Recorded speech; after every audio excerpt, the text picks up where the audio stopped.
When you arise in the morning, think of what a precious privilege it is to be alive, to breathe, to think, to enjoy, to love. You have power over your mind, not outside events. Realize this, and you will find strength. Dwell on the beauty of life. Watch the stars and see yourself running with them. Think constantly on the changes of the elements into each other, for such thoughts wash away the dust of earthly life. The happiness of your life depends upon the quality of your thoughts. Everything we hear is an opinion, not a fact. Everything we see is a perspective, not the truth. Waste no more time arguing about what a good man should be. Instead, be one. How much more grievous are the consequences of anger than the causes of it? The best revenge is to be unlike him who performed the injury. Accept the things to which fate binds you, and love the people with whom fate brings you together, but do so with all your heart. The soul becomes dyed with the color of its thoughts. The object of life is not to be on the side of the majority, but to escape finding oneself in the ranks of the insane. If it is not right, do not do it. If it is not true, do not say it.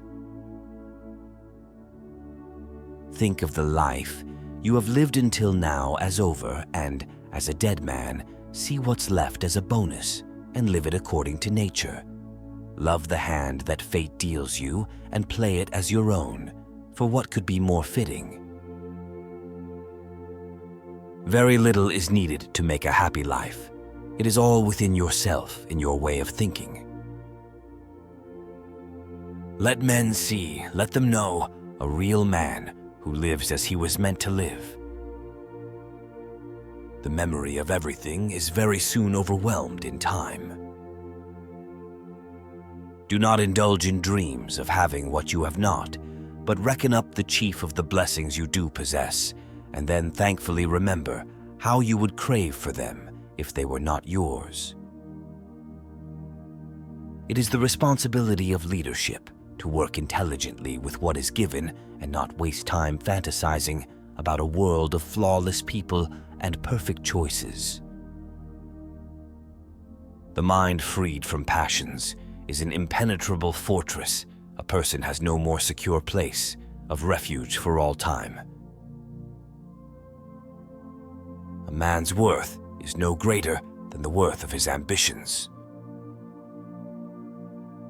Let each thing you would do, say, or intend be like that of a dying person. The best answer to anger is silence.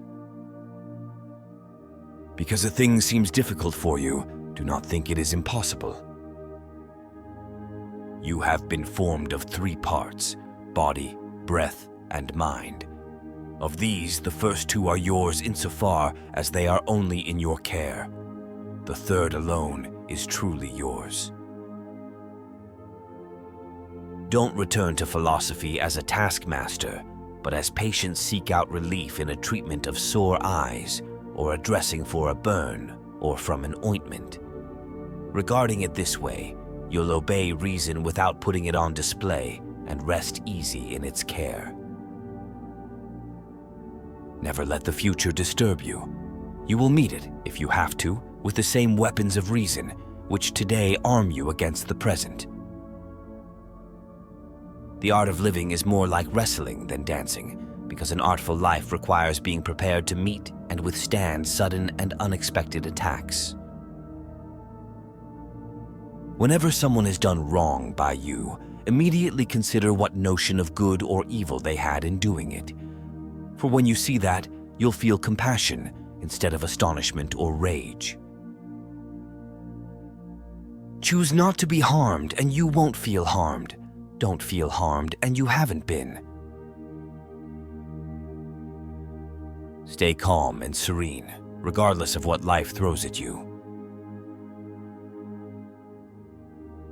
how much time he gains, who does not look to see what his neighbor says, or does, or thinks, but only at what he does himself, to make it just and holy. If someone is able to show me that what I think or do is not right, I will happily change, for I seek the truth by which no one was ever truly harmed. It is the person who continues in his self-deception and ignorance who is harmed. All you need are these: certainty of judgment in the present moment, action for the common good in the present moment, and an attitude of gratitude in the present moment for anything that comes your way. It is essential for you to remember that the attention you give to any action should be in due proportion to its worth, for then you won't tire and give up if you aren't busying yourself with lesser things beyond what should be allowed. Don't be ashamed of needing help. You have a duty to fulfill just like a soldier on the wall of battle. So what if you are injured and can't climb up without another soldier's help? The first rule is to keep an untroubled spirit. The second is to look things in the face and know them for what they are. I learned to read carefully and not be satisfied with a rough understanding of the whole, and not to agree too quickly with those who have a lot to say about something. Here is a rule to remember in future when anything tempts you to feel bitter. Do not say this is misfortune, but to bear this worthily is good fortune. We live only now. Everything else is either past or is unknown. Do not act as if you were going to live 10,000 years. Death hangs over you. While you live, while it is in your power, be good. It is not death that a man should fear, but he should fear never beginning to live. Understand at last that you have something in you, more powerful and divine than what causes the bodily passions, and pulls you like a mere puppet. What thoughts now occupy my mind? Is it not fear, suspicion, desire, or something like that?